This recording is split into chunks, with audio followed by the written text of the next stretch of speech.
Hello friends. आज का हमारा टॉपिक है एन्यूरिज्म, जो हमारे आर्टेरियल डिजीज में आता है। एन्यूरिज्म क्या होता है? An aneurysm is defined as a localised dilated sac filled with blood in the direct communication with the lumen of an artery।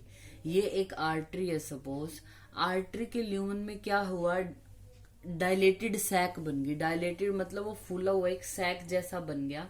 And having the direct communication, direct communication है इसका artery के lumen के साथ। ठीक है, इसको हम बोलते हैं एन्यूरिज्म, या और क्या कह सकते हैं हम इसकी डेफिनेशन में, it is a localised abnormal weak spot on the blood vessel wall that causes an outward bulging like a bubble or balloon। ठीक है, इसमें क्या होता है कि जो हमारी आर्टरी की वॉल है उसमें कुछ वीकनेस आ गई। वीकनेस होने की वजह से जैसे ही ब्लड का प्रेशर होगा तो वो उस एरिया से फूल जाएगी लाइक अ बलून और a bubble. That is known as aneurysm. ठीक है, अब हम पढ़ते हैं जो एन्यूरिज्म है इसकी इटियोलॉजी क्या है, कारण क्या है। कारण एक ही है मेन, तो कि जो आर्टरी की वॉल है उसमें वीकनेस हो जाना। वीक होएगी तभी ब्लड के प्रेशर की वजह से वो फूल जाएगी। ठीक है, वीकनेस अब हमारी दो तरीके से होती है, या तो कंजेनाइटल हो सकती है या फिर एक्वायर्ड है। कंजेनाइटल यानी बाय बर्थ है, और एक्वायर्ड में क्या है, जैसे ट्रोमेटिक रीजन हो सकते हैं कि रिपीटेड ट्रोमा हो रहा है किसी एरिया पे, तो वो जो है वो एरिया वीक हो गया उसकी वजह से, या फिर हाइपरटेंशन की वजह से, या फिर डीजेनरेटिव चेंजेस जैसे एथेरोस्क्लेरोसिस मोस्ट कॉमन कॉज है एन्यूरिज्म का, इन्फेक्शन की वजह से, रेडिएशन थेरेपी की वजह से। ठीक है, ये तो हो गई इसकी इटियोलॉजी। अब आते हैं हाई रिस्क फैक्टर कौन से हैं, किनको एन्यूरिज्म होने के ज्यादा चांसेस हैं। हो तो किसी को भी सकता है, लेकिन चांसेस सबसे ज्यादा किसको है, जिनका कोलेस्ट्रॉल हाई है, एज जिनकी, जैसे जो ओल्ड एज पर्सन उनको ज्यादा होने के चांसेस है, अल्कोहल जो इनटेक ज्यादा करते हैं, डायबिटीज मेलाइटिस वाले पेशेंट, ओबेसिटी है, हाइपरटेंशन है, या टोबैको का यूज करते हैं, जो उनको होने के चांसेस ज्यादा होते हैं। अब आते हैं हम इसके क्लिनिकल फीचर्स पे, या जो सिम्टम है एन्यूरिज्म के क्या होगा। मोस्टली शुरू में तो ये सिम्टोमेटिक होगा, लेकिन इसके सिम्टम डिपेंड करते हैं कि जो एन्यूरिज्म बन रहा है वो किस आर्टरी में या किस एरिया में बन रहा है। जैसे कि अगर किडनी की कोई भी आर्टरी है, अगर उसमें एन्यूरिज्म बन रहा है तो क्या होगा, उस एरिया में ब्लड सप्लाई हैम्पर होगी, जिसकी वजह से क्या होगा, वहां के जो सिम्टम है वो आने लग जाएंगे। जैसे अगर किडनी में एन्यूरिज्म बन गया तो फ्लैंक पेन होगा, टेंडरनेस होगी, हाइपरटेंशन, हेमेचूरिया हो सकता है पेशेंट को।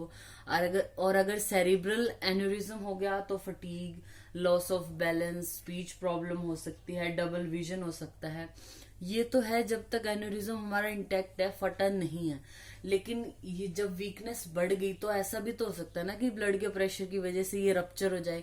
तो अगर ये रप्चर हो गया उसके अलग सिम्टम आएंगे। जैसे अगर सेरिब्रल एन्यूरिज्म रप्चर हो गया तो क्या होगा, लॉस ऑफ विजन हो सकता है, नेक पेन होगा, सीवियर हेडेक होगा पेशेंट को। ठीक है, तो ये तो हो गए हमारे इसके clinical feature according to the area या आर्टरी इन्वॉल्व।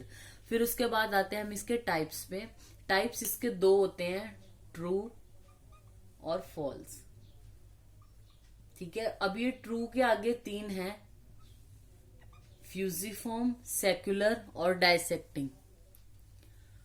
ट्रू का मतलब आपको पता है क्या होता है, सच, यानी जो इसकी डेफिनेशन हमने बोली है कि डायरेक्ट कम्युनिकेशन में होना चाहिए। ये जो डायलेशन हुई आर्टरी की, ये ल्यूमन से डायरेक्ट कम्युनिकेशन में हो। तो ट्रू का मतलब क्या होता है, it is due to actual dilatation of the lumen of an artery which may be symmetrical, और सिमेट्रिकल भी हो सकती है, एसिमेट्रिकल भी, और ये एक्चुअल डायलेटेशन है। ठीक है, उसको हम बोलते हैं ट्रू। ट्रू में हमारे आते हैं, पहला आता है फ्यूजिफॉर्म।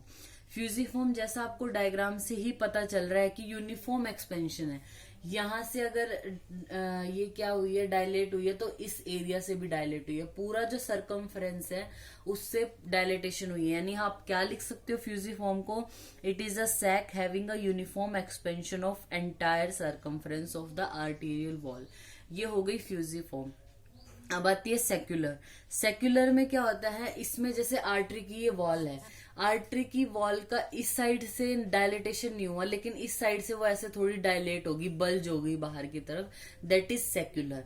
इसमें आप क्या लिख सकते हो, there is a expansion of a part of circumference of the arterial wall. ठीक है, फिर आता है डाइसेक्टिंग, नाम से ही पता चल रहा है डाइसेक्ट होके जा रहा है। इसमें क्या होगा, इसमें जो है वो blood dissect between the middle and the outer coat, जो मिडल है और आउटर कोट है उसके बीच में से ब्लड डाइसेक्ट हो जाता है, यानी जो बाहर वाली लेयर है वो रप्चर नहीं हुई, लेकिन जो मिडल लेयर है वो रप्चर होगी, तो ब्लड यहाँ से यहाँ इन दोनों लेयर्स के बीच में आ गया। ठीक है, ये होता है डाइसेक्टिंग।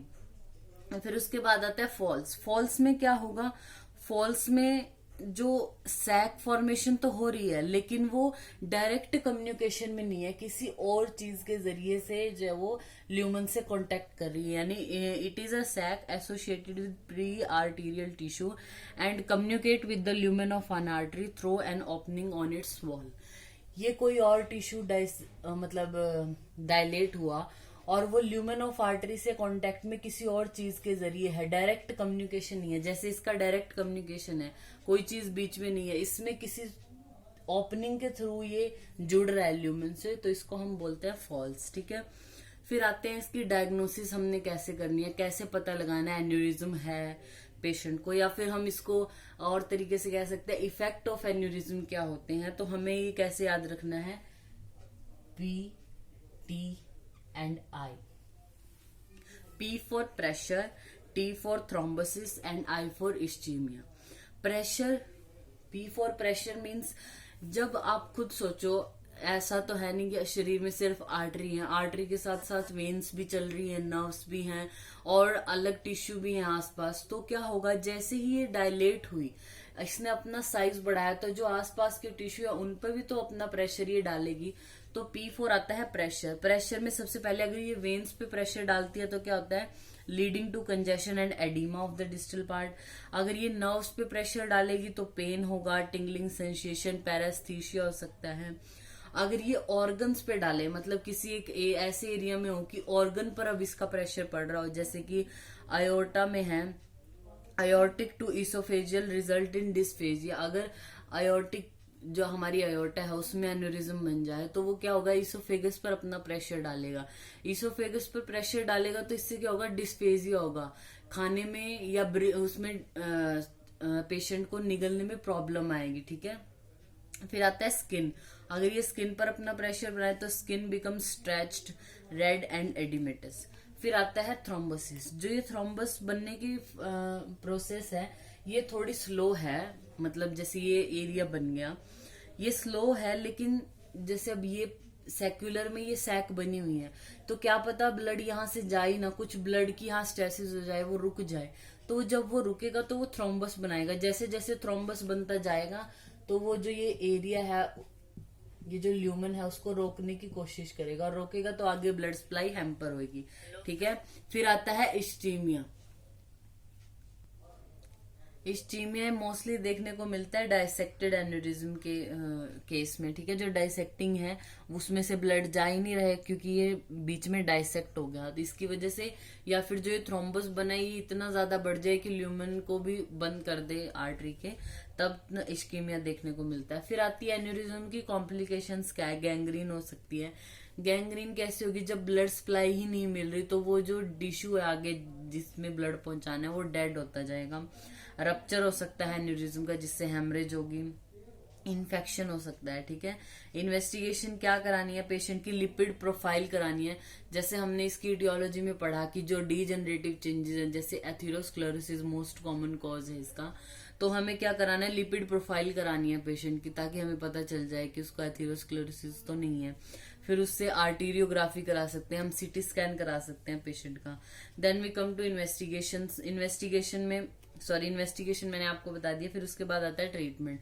ट्रीटमेंट इसका क्या है, सर्जिकल ट्रीटमेंट ही है, और मेन एम क्या है ट्रीटमेंट का कि कॉम्प्लिकेशन को रोकना। आप सर्जरी क्यों कर रहे हो, ताकि जो आगे आने वाली कॉम्प्लिकेशन है, गैंग्रीन होने लगेगी पेशेंट को, या ये एन्यूरिज्म रप्चर हो सकता है या इन्फेक्शन हो सकता है पेशेंट को, तो उन कॉम्प्लिकेशन को आपने रोकना है।